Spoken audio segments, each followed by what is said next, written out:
कहानी की शुरुआत आज से 300 साल पहले अमेरिका के पहाड़ों से होती है, जहां कोमांचे नाम का एक कबीला बसता था। इसी कबीले में नारू नाम की एक लड़की थी। नारू थी तो एक लड़की, मगर वह हमेशा से अपने भाई ताबे और बाकी कबीले के मर्दों की तरह एक शिकारी बनना चाहती थी। हालांकि किसी को उस पर यकीन नहीं था और सब उसे बस खाना पकाने और मेडिसिन का काम करने को कहते। लेकिन नारू इस सब से टूटी नहीं और हमेशा खुद पर भरोसा रखा कि वह एक अच्छी शिकारी बन सकती है।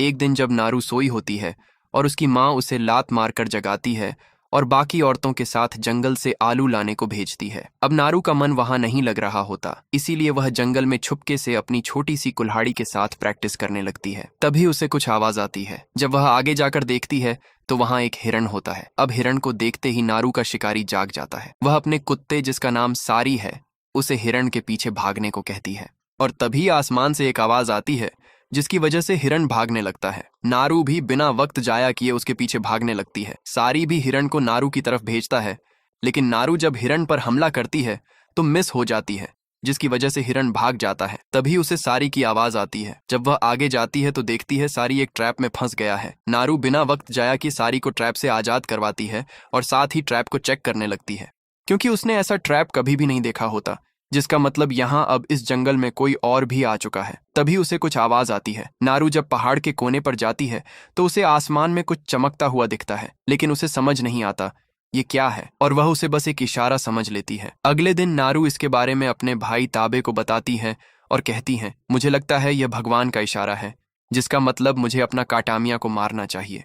असल में काटामिया एक बड़े शिकार करने को कहते हैं, जैसे शेर या भालू, और जो भी इतना बड़ा शिकार करता है उसे महान शिकारी माना जाता है। और यही नारू चाहती थी, लेकिन ताबे को ऐसा नहीं लगता और वह कहता है, मुझे नहीं लगता अभी तुम इस काम के लिए तैयार हो। और इसी के साथ ताबे नारू के शिकार को तीर मारकर मार देता है और कहता है, तुम बहुत स्लो हो। नारू कहती है, मैं उसके नदी के इस पार आने का इंतजार कर रही थी, अब तुम्हें नदी पार करके अपना शिकार लाना पड़ेगा। नारू की यह बात सुनकर ताबे भी चुप हो जाता है। दूसरी तरफ वह स्पेसशिप दुनिया से चला जाता है, लेकिन पीछे एक खतरनाक और महान शिकारी छोड़ जाता है। रात को जब नारू अपनी माँ के साथ मेडिसिन बना रही होती है तो उसकी माँ उसे केसरी फूल के बारे में बताती है, जिससे खाने पर खून ठंडा हो जाता है और आदमी को दर्द कम होता है। इसके बाद नारू की माँ उसे और केसरी फूल लेने भेज देती है। नारू जब फूल लाकर जंगल से वापस आती है तो देखती है कबीले में हलचल मची है। एक लड़का उसे बताता है कि पूही नामक लड़के को शेर उठाकर चला गया है। अब कुछ कबीले के शिकारी पूही को वापस लेने जंगल में जाते हैं,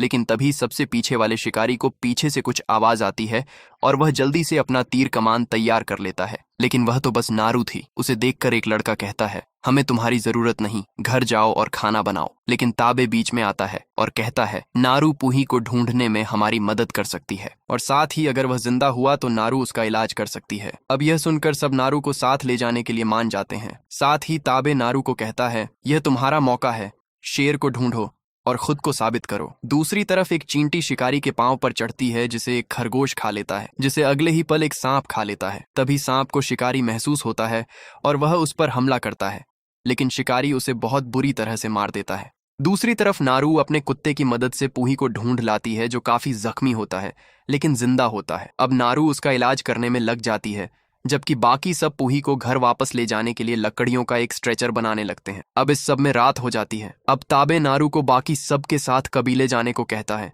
और खुद शेर के शिकार के लिए जाने लगता है, लेकिन नारू उसे रोकती है और कहती है, मैं भी तुम्हारे साथ आऊंगी, क्योंकि जंगल में सिर्फ शेर नहीं है, कुछ और भी है। जिससे डर कर शेर भागा और पूही को जिंदा छोड़ दिया। लेकिन ताबे को नारू की बात पर भरोसा नहीं होता, इसीलिए वह नारू को बाकी शिकारियों के साथ भेज देता है और खुद अकेला शेर के शिकार के लिए चला जाता है। थोड़ा आगे जाने पर नारू को बहुत बड़े बड़े पांव के निशान दिखते हैं और साथ ही उसे वह सांप दिखता है जिसे शिकारी ने मारा होता है। अब यह देखकर नारू समझ जाती है वह जो कुछ भी है बहुत खतरनाक है, इसीलिए वह जंगल में ताबे की तरफ जाने लगती है और एक शिकारी भी मदद के लिए उसके पीछे जाता है। कुछ देर बाद नारू को ताबे मिल जाता है। नारू उसे बताती है कि उसने जंगल में बहुत अजीब और बड़े पांव के निशान देखे हैं और वह जो भी है बहुत खतरनाक है। लेकिन ताबे कहता है, अभी हम शेर के इलाके में हैं, इसीलिए पहले हमें शेर को मारना होगा। नारू कहती है, अगर शेर को ही मारना है तो हमें दिमाग से काम लेना चाहिए और हमें जाल बिछाना चाहिए। अब ताबे भी इसके लिए मान जाता है। नारू और एक साथी पेड़ पर शेर का इंतजार करने लगते हैं। जबकि ताबे एक मांस के लोथड़े से खून गिराता है ताकि शेर को वहां बुलाया जा सके। तभी अचानक शेर नारू के साथ वाले शिकारी पर हमला कर देता है और उसके बाद फिर से पेड़ पर चढ़ जाता है। पेड़ की एक तरफ शेर होता है और दूसरी तरफ नारू। अब शेर नारू की तरफ बढ़ने लगता है और नारू भी अपने हाथ में भाला लिए पीछे हटने लगती है और टहनी के कोने पर पहुंच जाती है। तभी नारू को एक आवाज आती है जिससे उसका ध्यान भटकता है और शेर उस पर हमला कर देता है, लेकिन नारू नीचे गिर जाती है और बेहोश हो जाती है। जब नारू को होश आता है तो वह अपने कैंप में होती है। उसकी माँ बताती है, तुम्हें ताबे यहाँ लाया और वह फिर से जंगल में शेर का शिकार करने गया है। साथ ही माँ बताती हैं, पूही तुम्हारी दवा की वजह से बच गया है। नारू कहती है, मुझे जंगल में जाना होगा, ताबे को मेरी जरूरत है। जिस पर माँ कहती है, ताबे को तुम्हारी जरूरत नहीं है, वह अकेला ही काफी है। साथ ही माँ कहती हैं, तुम्हें क्या लगता है काटामिया का मतलब क्या है? सबसे बड़े शिकार को मारना नहीं, काटामिया का मतलब है जिंदा रहना। जो जिंदा रहता है वही जीतता है। कुछ ही देर बाद ताबे मरे हुए शेर को लेकर कबीले में वापस आ जाता है। उसे देखकर सब बहुत खुश होते हैं और साथ ही उसे कबीले का सेनापति बना दिया जाता है। ताबे नारू के पास आता है और कहता है, हमने मिलकर उसे मार दिया। लेकिन नारू कहती है, हमने उसे नहीं मारा, वह बहुत खतरनाक है और हम दोनों को मिलकर उसे खत्म करना होगा। इस पर ताबे कहता है, अगर वहां कोई जंगल में है भी तो मैं अकेला ही उसके लिए काफी हूँ। और साथ ही कहता है, मुझे नहीं लगता तुम शिकार करने के लायक हो। अब इससे नारू को काफी बुरा लगता है और वह कहती है, तो ठीक है, मैं खुद ही उसका शिकार करूंगी। अगली सुबह जब उसकी माँ उसे लात मारकर उठाती है ताकि नारू बाकी औरतों की तरह जंगल से आलू ला सके, लेकिन नारू अब इस सबसे थक चुकी होती है और वह अकेला ही कबीला छोड़कर उस शिकारी को मारने के लिए निकल जाती है ताकि वह सबको यह साबित कर सके कि वह कोई कमजोर नहीं है। दूसरी तरफ एक भेड़िया खरगोश का शिकार कर रहा होता है और उन दोनों को शिकारी भी देख रहा होता है। जैसे ही भेड़िया खरगोश को पकड़ता है, शिकारी उसे एक लात मारता है जिससे भेड़िया दूर जा गिरता है। अब इससे भेड़िए को बहुत गुस्सा आ जाता है और जैसे ही भेड़िया शिकारी पर हमला करता है, शिकारी एक ही वार में भेड़िए को मार देता है, जिसके बाद शिकारी उसका सिर रीढ़ की हड्डी समेत निकाल लेता है। दूसरी तरफ नारू जंगल में अपनी कुल्हाड़ी से खरगोश पकड़ने की कोशिश करती है, लेकिन सही निशाना नहीं लगा पाती और साथ ही बार बार उसे कुल्हाड़ी लेने जाना पड़ता है, जिससे वह काफी थक जाती है। तभी उसे एक आइडिया आता है। वह पेड़ों को छीलती है और एक रस्सी बनाती है, जिसे वह अपनी छोटी सी कुल्हाड़ी के साथ बांध देती है और फिर रस्सी के साथ बंधी कुल्हाड़ी के साथ प्रैक्टिस करने लगती है और कुछ ही देर में सीख भी जाती है। जिसके बाद वह बड़ी आसानी से एक खरगोश पकड़कर उसे मजे से रात को पकाकर खाती है और साथ ही सारी को भी खाने को देती है। सुबह होते ही नारू शिकारी को ढूंढने के लिए निकल जाती है। दूसरी तरफ शिकारी उस भेड़िए के सिर को एक गुफा में ले आता है, जहां वह उसके सिर से बाल और चमड़ी उतारकर उसे अपने पास एक ट्रॉफी की तरह रख लेता है। तभी उसे नारू के कुत्ते सारी की आवाज आती है। आवाज सुनते ही शिकारी खुद को गायब कर लेता है और उनके पीछे चला जाता है। दूसरी तरफ चलते चलते नारू को बहुत सारी भैंसें मिलती हैं जिनकी चमड़ी उतार दी गई होती है। अब यह नजारा देखकर नारू पूरी तरह हैरान हो जाती है और उन भैंसों के लिए दुआ करती है। जब वह दुआ कर रही होती है तभी उसे वहां एक सिगार मिलता है जो उसने कभी भी पहले नहीं देखा होता। इसके बाद नारू आगे बढ़ने लगती है और तभी सारी गायब हो जाती है। तभी नारू की नजर पेड़ पर बने एक निशान पर जाती है। नारू जैसे ही चेक करने आगे बढ़ती है, वह एक दलदल में गिर जाती है जो उसे अपने अंदर खींचने लगता है। तभी नारू की नजर उसके सामने एक पेड़ पर पड़ती है। नारू बिना वक्त गंवाए अपनी कुल्हाड़ी को पेड़ की तरफ फेंकती है, लेकिन बदकिस्मती से कुल्हाड़ी फंसती नहीं और नारू नीचे धंसने लगती है।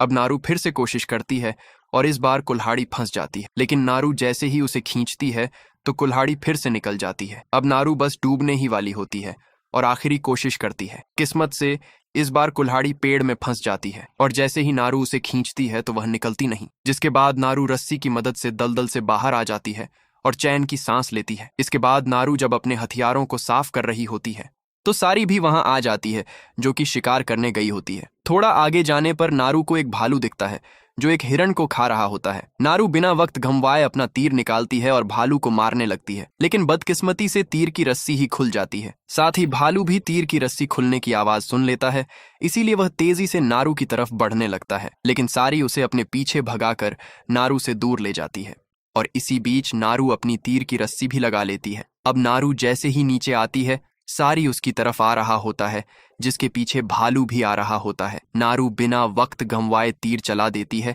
लेकिन निशाना चूक जाता है अब नारू समझ जाती है उसे भागना ही होगा। नारू जल्दी से नदी में छलांग लगाती है और दूसरी तरफ से निकल जाती है जहां ऊपर बहुत सारी लकड़ियां होती हैं। भालू नारू तक पहुंचने की बहुत कोशिश करता है लेकिन पहुंच नहीं पाता। अब जब भालू वहां से जा रहा होता है तभी शिकारी वहां आ जाता है और भालू के साथ लड़ने लगता है। ये सब नारू भी वहां छुपी देख रही होती है। तभी भालू शिकारी को नीचे पटक देता है और भालू के मुंह में शिकारी का हरा खून होता है। ये देखकर नारू मन ही मन खुश हो जाती है क्योंकि उसे लगता है भालू ने शिकारी को मार दिया। लेकिन उसकी यह खुशी ज्यादा देर नहीं टिकती। अगले ही पल शिकारी उठता है और एक ही वार में भालू को नीचे पटक देता है जिससे नारू के ऊपर सारी लकड़ियां टूट जाती हैं। अब शिकारी भालू को ऊपर उठाता है और उसके खून से नहाने लगता है जिससे वह नजर आने लगता है। यह देखकर नारू बहुत डर जाती है और बिना वक्त गंवाए नदी में छलांग लगा देती है और बहकर काफी दूर आ जाती है। जब नारू जंगल से जा रही होती है तो उसे अपने कबीले के कुछ शिकारी मिल जाते हैं जो ताबे के कहने पर नारू को ही ढूंढ रहे होते हैं। नारू उन्हें बताती है उसने उस शिकारी को देखा है और वह बहुत खतरनाक है, बिल्कुल वैसा जैसा बचपन की कहानियों में होता था। अब यह सुनकर सारे नारू को पागल समझने लगते हैं और उसे वापस उनके साथ घर चलने को कहते हैं। लेकिन नारू घर जाने से मना कर देती है और अकेला ही जाने लगती है। अब नारू को रोकने के लिए एक लड़का नारू पर हमला कर देता है लेकिन नारू भी पीछे नहीं हटती और उसे गिराकर उसे काफी मारती है। अब मार खाने के बाद लड़का कहता है तो ठीक है, जो करना है करो।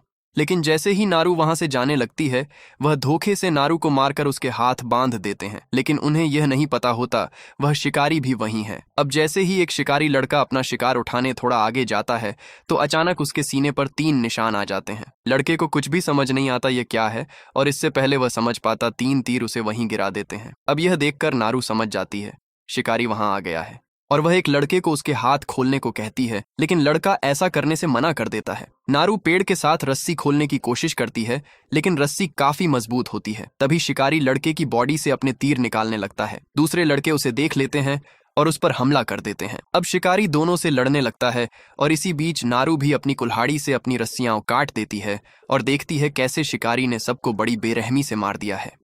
उस शिकारी की नजर नारू पर पड़ती है जो कि सीधा उसके सामने ही होती है। नारू बिना रुके वहां से भागने लगती है और एक मैदान में पहुंचती है। तभी एक शिकारी लड़का उसे नीचे खींच लेता है। अब वह लड़का खुद को पुष्पा समझता है और उसे लगता है वह शिकारी को झुका देगा, इसीलिए वह अपना तीर निकालता है और शिकारी पर निशाना लगाता है। लेकिन तभी नारू लड़के के माथे पर 3 निशान देख लेती है और बिना वक्त गंवाए उसे धक्का देती है जिससे तीर मिस हो जाते हैं।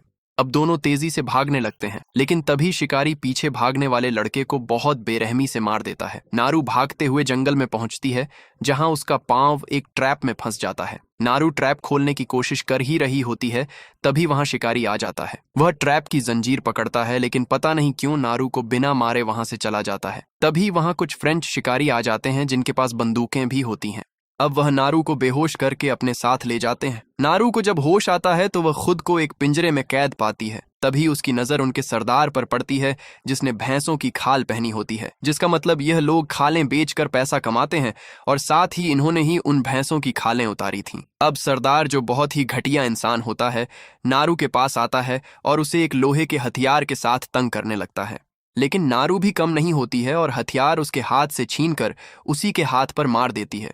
अब इससे सरदार को गुस्सा आ जाता है और वह वहां से चला जाता है। तभी वहां एक आदमी आता है। वह नारू को कहता है हमें भी उस शिकारी का पता है और हमें लगता है वह यहाँ सबसे खतरनाक शिकारी को मारकर खुद को साबित करने आया है। अब वह आदमी नारू से बात कर ही रहा होता है। तभी सरदार एक पिंजरे से ताबे को निकालता है जिसे भी उसने पकड़कर कैद कर लिया होता है।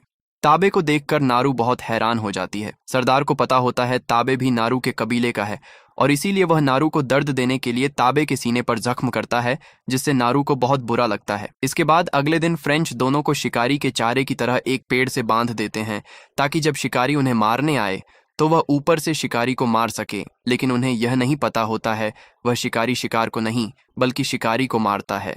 तभी शिकारी फ्रेंचों के पीछे से आता है और उन्हें मार देता है और आगे बढ़ने लगता है। तभी वहां तेज हवा आ जाती है और धूल की वजह से खतरनाक शिकारी दिखने लगता है। ताबे उसे देख लेता है और नारू को कहता है वह हमारी तरफ आ रहा है। नारू कहती है वह शिकार को नहीं मारता क्योंकि फ्रेंचों के मुझे पकड़ने से पहले शिकारी मेरे पास आया था और बिना मारे चला गया। शायद उसने मुझे कमजोर समझा और इसीलिए बिना कुछ कहे चला गया।